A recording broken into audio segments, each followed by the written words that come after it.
Hello everyone, my name is Ann Théato and welcome to the Psychic Matters podcast, episode number 81. Happy New Year to you, and I hope that 2023 brings some amazing adventures your way.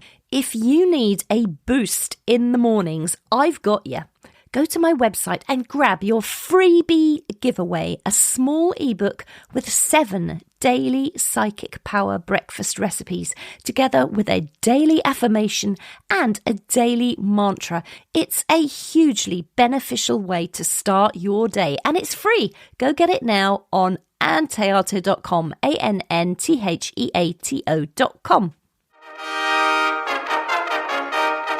Big news! I've got a podcast merchandise shop. Yay!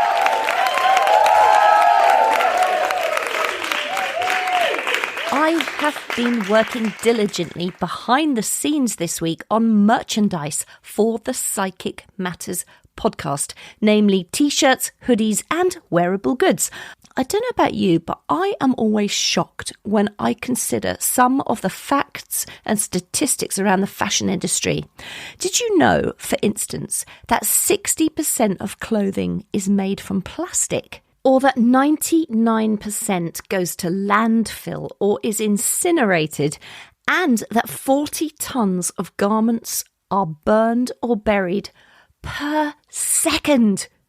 40% of all production is never even utilised. It's manufactured and then it's sent to landfill without ever having been used. And most products in the world of fashion are produced speculatively, and guessing, of course, produces massive amounts of waste. The textile industry is the second largest polluter on the planet. And when I consider all this, I get so sad for Mother Earth and for humanity. So with this in mind, and knowing that I wanted to sell t-shirts and hoodies, I've been working alongside an incredible company whose purpose is to make clothing more sustainable. The Psychic Matters t-shirts, hoodies and jumpers that I will be selling are made from organic cotton and printed in the UK in a renewable energy powered factory. Don't worry, they ship all over the world. But they're designed from the start to come back to be remanufactured when they're worn out. So when they're no longer wearable, each one is designed to be sent back to us and the material reprocessed, respun and made into new products, not just once, but time and time and time again. So when you get one and you've finished with it, you can just scan the label of any Psychic Matters product you've purchased from our store, scan the QR code and follow the instructions to send your item back with free UK shipping.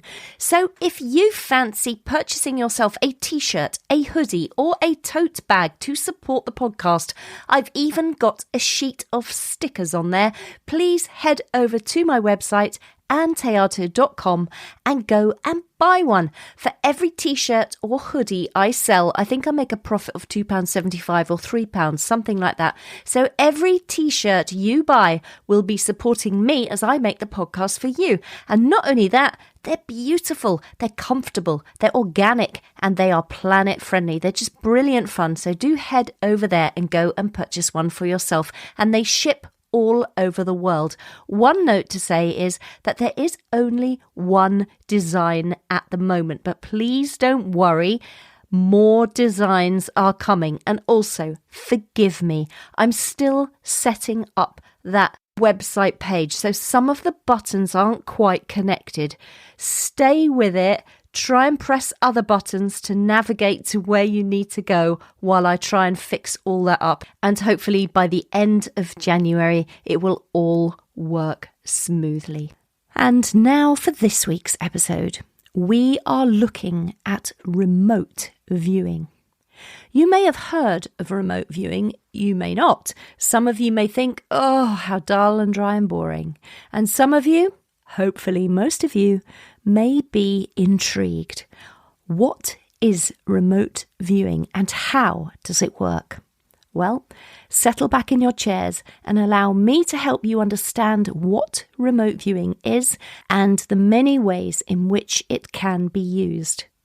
If you are a psychic or a medium or both, Receiving training in remote viewing can be hugely beneficial to our work. It will help us to push boundaries and help us to become one of the modern-day pioneers of consciousness, helping humanity, increasing our levels of mental ability and psychic mind agility to elevate current levels of human awareness. As they say, the rising tide lifts all ships. I am running a hugely exciting 6-month mentorship program this year called The Art of Remote Viewing. It starts on January 25th. So if you are listening and you want to come and train with me in this fascinating subject, please go to my website, anntheato.com, ANNTHEATO.com, and click on courses and events. I would love to have you join me. So what exactly is remote viewing? Well, at the moment, remote viewing is a catchphrase. It can refer to absolutely anything in the field of parapsychology, and it can incorporate many, many things. It can be a combination of various phenomena such as clairvoyance, when you see visions and images in the mind's eye, plus it involves our other clairsenses, such as the perception of sounds or tastes or smells and textures, as well as telepathy and mind-to-mind communication. It can involve scrying and dowsing and psychometry. If you use remote viewing with your mediumship, you can walk in the footsteps of your spirit communicator, asking them to lead you in their final steps on this earth. This is very useful for psychic detection when you're looking for missing people, etc. You can use remote viewing with the mind of your spirit communicator. You can walk in the memory of your spirit communicator, looking out through their eyes at the life they once knew, looking out through their eyes and describing their workplace, their bedroom, their belongings. You can use remote viewing psychically to send your thoughts out through time and space to retrieve information from a given target, such as what is in the envelope, what is in the box, or the target is an event, describe the event. Remote viewing has been described as a novel perceptual discipline for gaining information not available to the ordinary physical senses. It was used extensively by what they called psychic spies during the Cold War for classified military projects, and it has a long history as an intelligence gathering tool. It can be used to go back in time to retrieve accurate historical or archaeological knowledge. It can be used to assist in criminal investigations, to help police find missing people. It can be used for business purposes to see if a product is worth investing in. It can be used by estate agents or realtors to remote view the house that their clients are going to buy. And it can be used for reconstructing events and filling in forgotten details. The perceiver, or the remote viewer, describes details about a target that is inaccessible to normal senses due to either distance or time, or the fact that it's hidden. So, for example, you could accurately describe a location anywhere in the world which you have never visited, or you could accurately describe a historical event which happened way, way back in history in the olden days, which of course you were never at. Or you may describe an object in a locked room on the other side of the world. Remote viewing is an evolving art. No one knows exactly how it works, and it is ever evolving. It has been scientifically tested and proven to be incredibly effective when retrieving previously unknown information in time and space. Somehow, inherent in all of us is the ability to tap into the cosmic database. I think the first thing we need to understand and consider is that everything is energy, and energy is everything. Life is energy, and everything in life is energy. Everything is defined and guided by energy. Everything we do, everything we eat or drink, everything is energy. All energy has the ability to affect other energy. So we are affected by the energy of the world, whether it's the energy inside another person, the energy in the food we eat, it affects us positively or negatively. We have a choice to master our own energy. We can fill our lives with positive, loving energy, or we can choose to do things a different way. We always have a choice.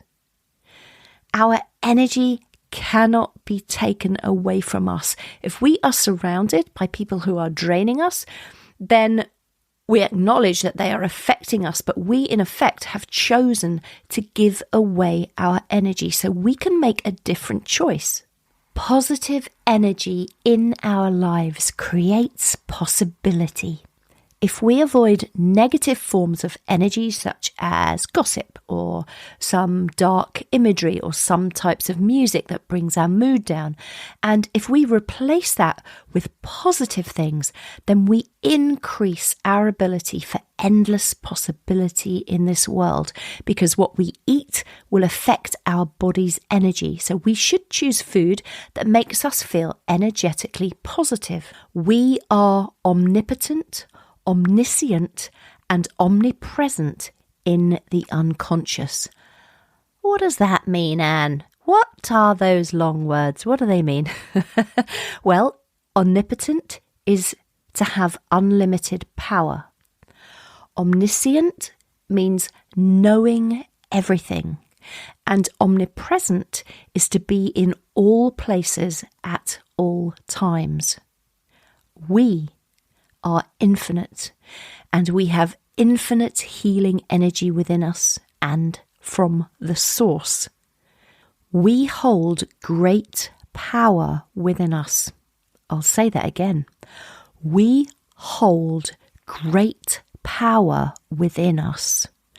Therefore, if everything is energy and energy is everything, every experience we have ever thought carries with it an energy and a frequency, and that energy and that frequency never dies. It never goes away from our conscious mind, but it exists in an eternal and infinite realm, and that realm is a collective pool of energy. So your thoughts and your experiences lie in another realm, which is the realm which contains the energy of human experience, yours and everybody else's, both living and dead, and every experience is energetically recorded, and everyone has access to the record of everybody else. Humanity is moving forwards always, so those of us who are learning remote viewing now are better remote viewers than the remote viewers who came before us. Why is this? Because of morphic resonance. We begin with the ability to get information and wisdom from the energetic experience of thousands of other remote viewing students who have gone before us. We are already better than they ever were, simply because we begin our journey with their experience.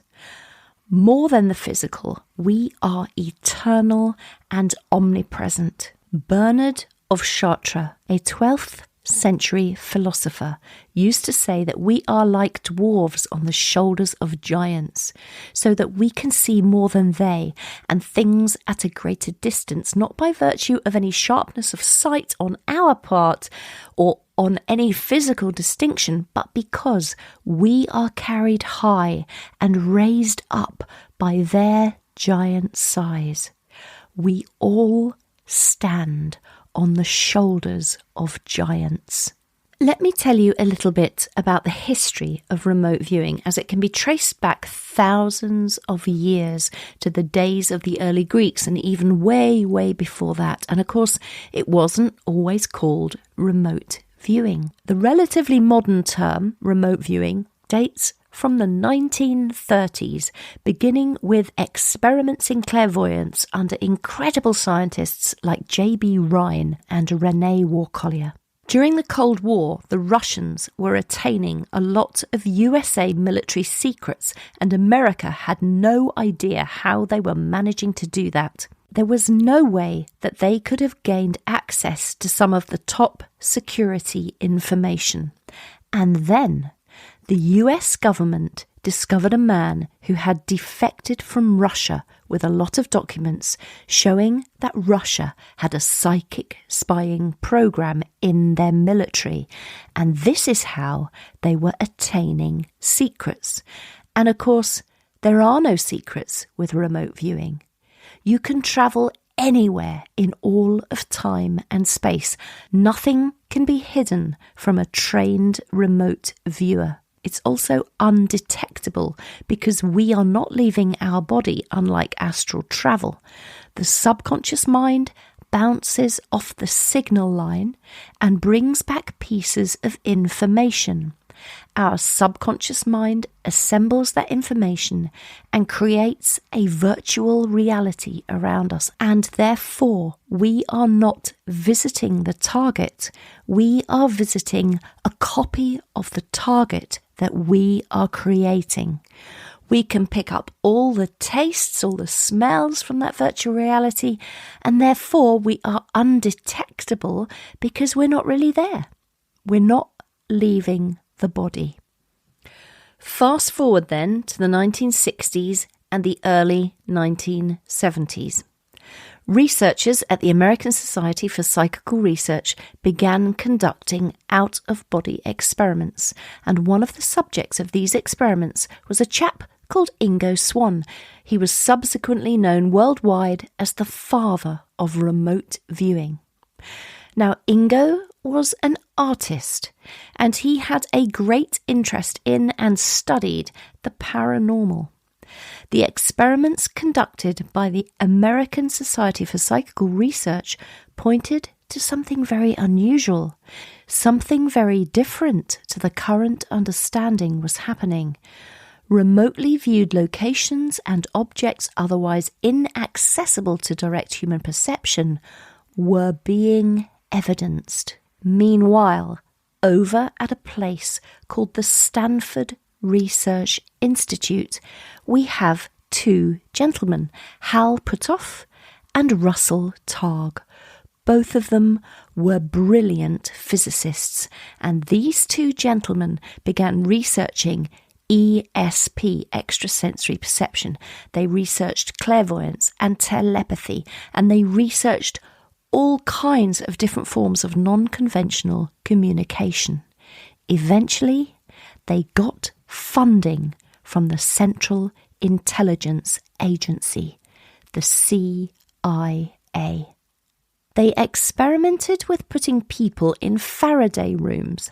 A Faraday cage is a container or a shield that blocks out electromagnetic radiation from across the electromagnetic spectrum, for example, radio waves or microwaves. In fact, there is a cocktail bar here in the UK called the Gin Tub in East Sussex, and the owner is a chap called Steve Tyler, and he built a Faraday cage around his establishment to block mobile phone signals from entering the building. And Steve said, "It's not perfect or military grade. I just wanted people to enjoy a night out at my bar without being interrupted by their phones. Rather than asking them not to use their phones, I stopped their phones working." One of the early experiments that took place involved a chap called Kit Green. Now, Kit chose a location for two people to remote view, and those two people were Pat Price, who was a retired detective from California, and Ingo Swann. And Kit Green asked these two men to remote view the location that he had chosen. And this location wasn't known to Pat Price or Ingo Swann, but it was a hunting cabin that Kit Green had chosen, way in the middle of absolutely nowhere. During the experiment, Pat Price and Ingo Swann began to remote view the location, and they began writing down all the things that they saw, perceived and felt there. Now, what Kit Green did not know at that time was that close by to the hunting cabin he had randomly chosen was a secret underground military installation. Inside this military installation was a secret room, and inside the secret room was a secret filing cabinet which contained top secret code names and lots of secret information that only those with the highest security clearance had access to. Whilst they were remote viewing, Pat Price and Ingo Swann entered the room, opened the locked filing cabinet drawer and read off all the names on all the files. The names were to do with billiards, 8-ball, cue ball, things like that. And then after they finished the experiment, Pat Price and Ingo Swann created a written report of their findings, which you always have to do when you're using the method of controlled remote viewing. And they gave their report to Kit Green, who had asked them to view the target in the first place. And so Kit Green took a look at their report, and at first glance he thought, well, this experiment hasn't worked. It's all full of descriptions of filing cabinets and billiard terms and so on and so forth.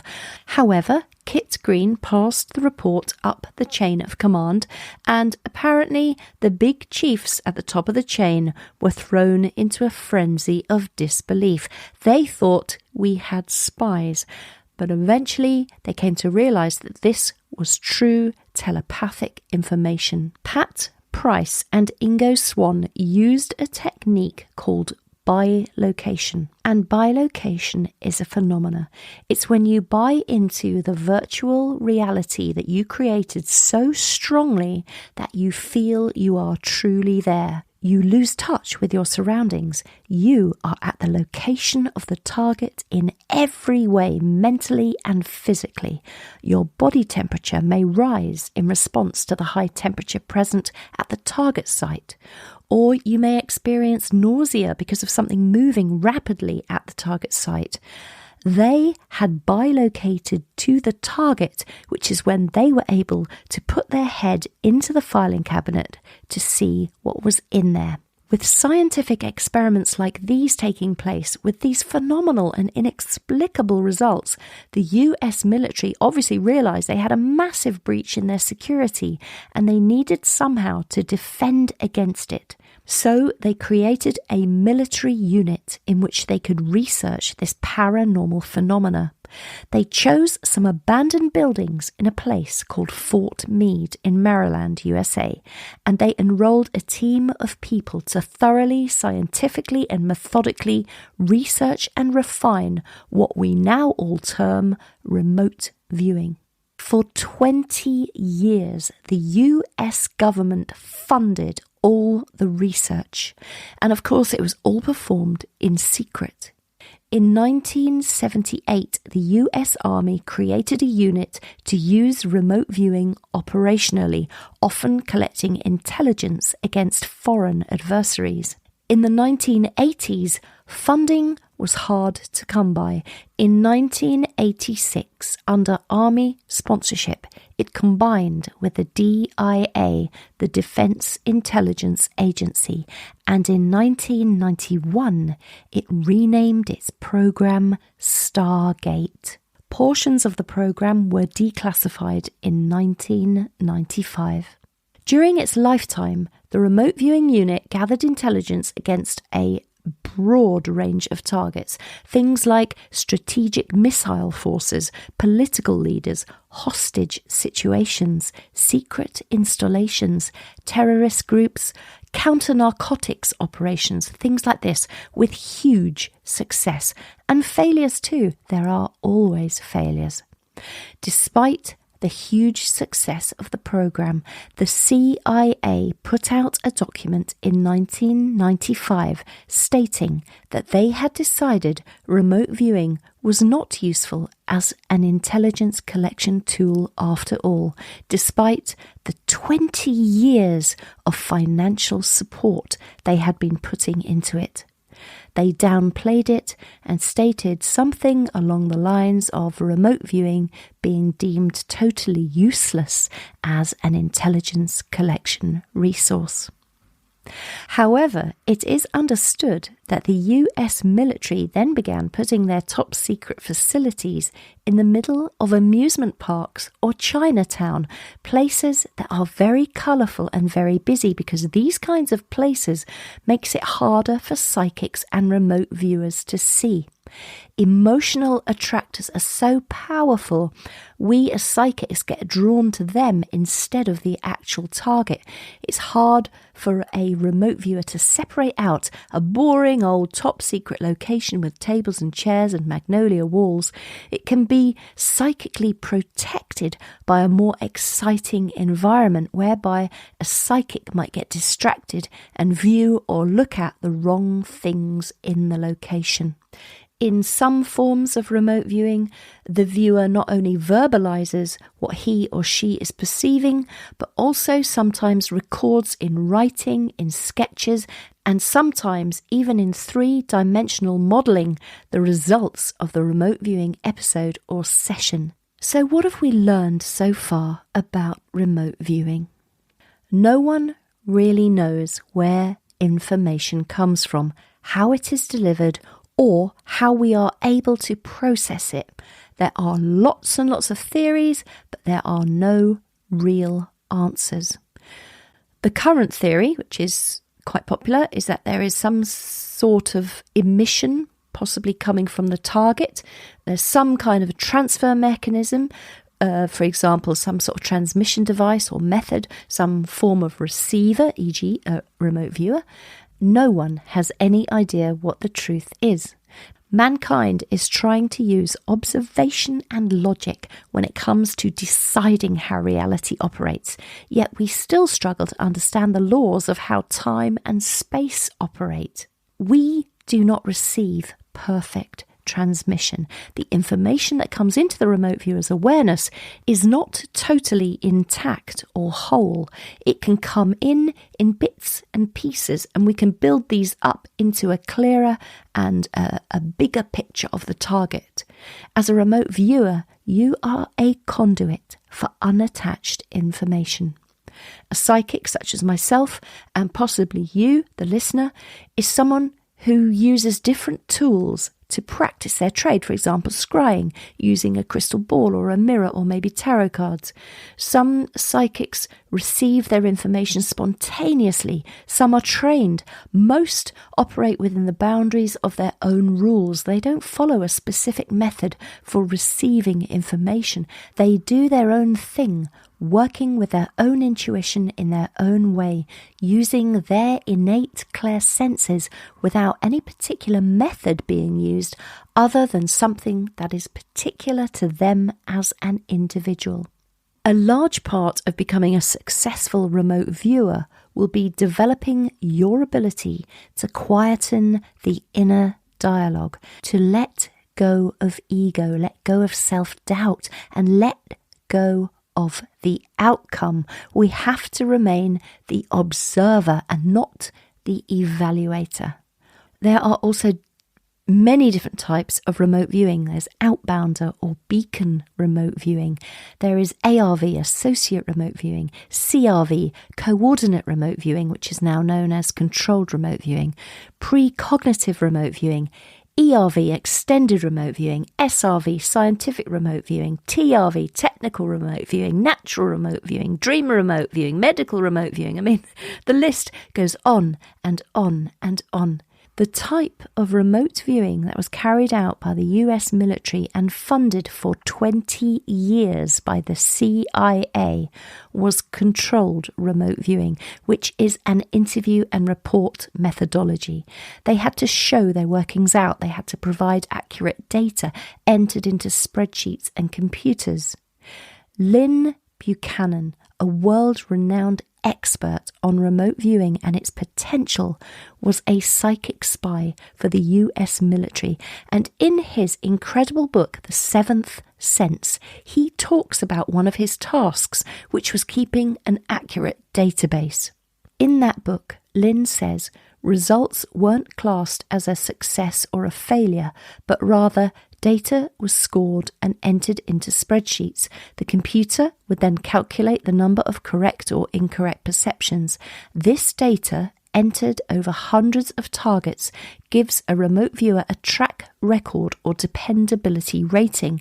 If the data entered into a computer gives a score of 60% correct, for instance, that does not mean the person is 60% psychic, but over hundreds of sessions, if that psychic consistently and repeatedly averages 60%, then we can begin to say that they have a dependability rating of 60%. In other words, you can depend on 60% of the information they provide to be accurate. It's also a way, says Lynn, to tell what a remote viewer's strengths and weaknesses are. Their work can be looked at and we can see what types of information they get correct and what type they get wrong and what is not able to be scored. And over time, a profile of that person's work will emerge, and it might show a 99% dependability in naming objects and 50% dependability in naming colours. So if the police want to know the colour of the getaway car, they can look into their database and find someone who is good at colours. The 20 years of computer data in the US military showed proven results time and time and time again in order to demonstrate that their methods worked, in order to be given more funding the following year to continue the experiments year after year after year. The work of psychics, such as myself and possibly those of you who are listening, who use remote viewing outside of methodology or protocol, is just as relevant and important.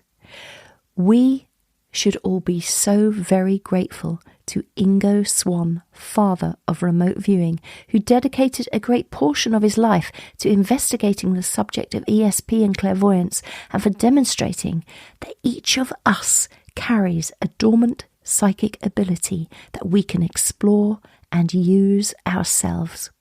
One thing we can be sure of: remote viewing works, and it works incredibly well.